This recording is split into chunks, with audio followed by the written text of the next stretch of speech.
اب اس کا مطلب کیا ہوگا، میں آپ کو ایک مثال سے سمجھاتا ہوں. آپ نے کسی سے یہ وعدہ کیا کہ میں تم سے فلاں چیز خرید لوں گا، ایک گاڑی خریدنے کا وعدہ کیا، یا آپ نے کسی کو کوئی چیز بیچنے کا وعدہ کیا کہ میں 15 تاریخ کے دن تمہیں یہ کیمرہ بیچ دوں گا.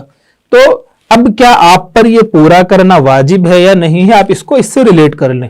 یعنی ہمارے جو بعض فقہا کہتے ہیں کہ دینی لحاظ سے بھی مستحب ہے اور لیگلی بھی مستحب ہے، اور بعض فقہا کہتے ہیں کہ دینی لحاظ سے بھی واجب ہے اور لیگلی بھی واجب ہے.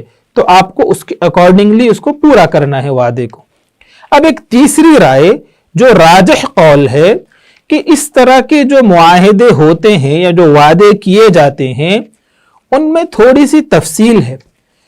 اگر آپ نے وعدے میں کوئی کاز رکھا، تم ایسا کر لو میں یہ کر دوں گا، یعنی آپ نے ایک کاز مینشن کیا.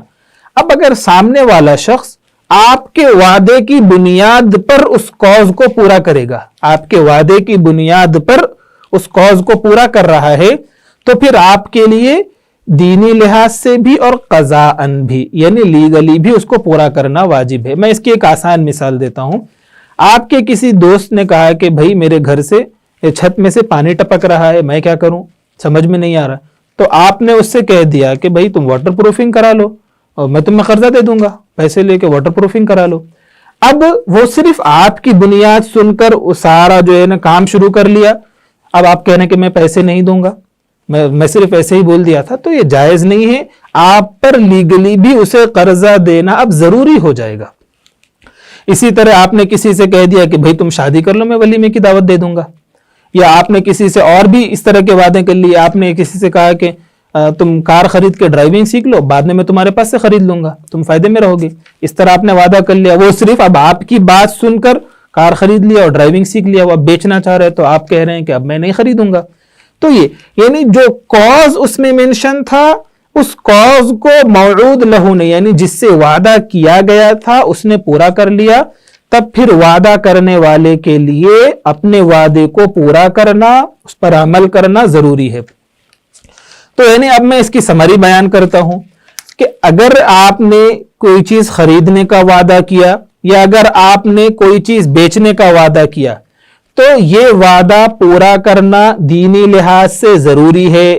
میں راجح قول بتا رہا ہوں. اور قضاءً لیگلی اس میں تفصیل ہے. اگر عقود کا یعنی خریدنے اور بیچنے سے متعلق وعدہ ہے تو یہ لیگلی بھی ضروری ہے. اگر آپ اس کی خلاف ورزی کرتے ہیں تو آپ اللہ رب العزت کے یہاں جواب دہ ہوں گے اور ریاستی احکامات کی خلاف ورزی کرنے والے بھی ہوں گے. تو یہ آپ کو ذہن میں رکھنا ہے.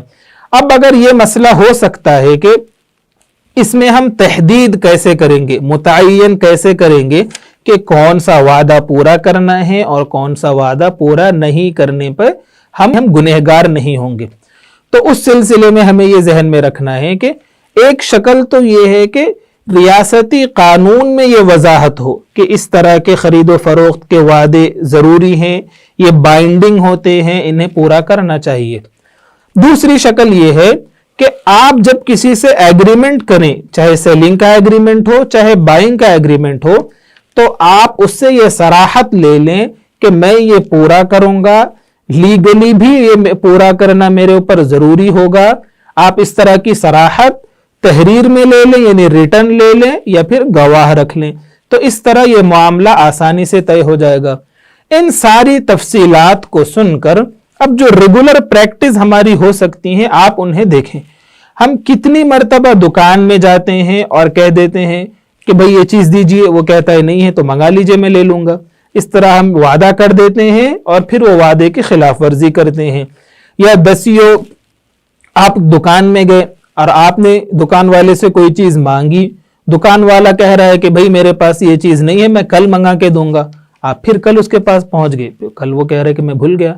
تو خیر بھولنا تو ایک الگ چیز ہے، اگر واقعاتاً بھولے گا تو وہ گنہگار نہیں ہے، لیکن لائٹ لے لیتے ہیں کہ پورا کرنا ضروری نہیں ہے.